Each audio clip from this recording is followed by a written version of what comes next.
The $20 billion from the USA is part of the Group of Seven's plan to provide Ukraine with a $50 billion loan. Officially, the funds are being issued to Kyiv as a 30-year loan, but it will be repaid using the wasteful profits generated by frozen Russian assets. Therefore, Ukraine is expected to receive the funds as non-repayable and will not need to allocate its own domestic financial resources for repayment.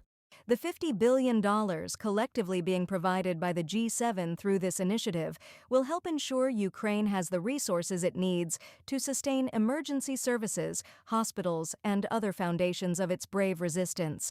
We are sending an unmistakable message of resolve by making Russia increasingly bear the costs of its illegal war instead of taxpayers in our coalition.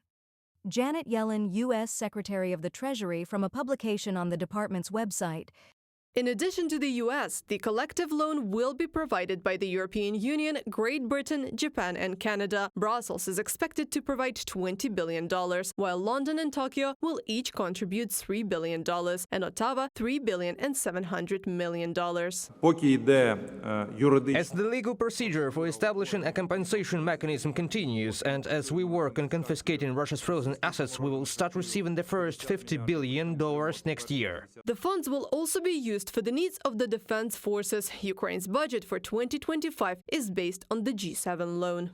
The peculiarity of the program is that part of these funds from the EU and the UK can be used directly for defense needs. These, combined with domestic resources, including those received from the recently adopted changes to the tax code, will strengthen military capabilities and meet all critical needs of the defense forces. From the publication on the website of the Ministry of Finance of Ukraine. At the same time, Kyiv continues to insist that the transfer of the profits from the frozen Russian funds should be only the first step in their utilization. The next one is their complete withdrawal and transfer to Ukraine. Kyiv welcomes these decisions but insists on the complete confiscation of all Russian sovereign assets in favor of Ukraine. In total, more than $270 billion in sovereign Russian assets have been frozen in Western countries. As of November of this year, Ukraine's total losses from Russian aggression reached $800 billion.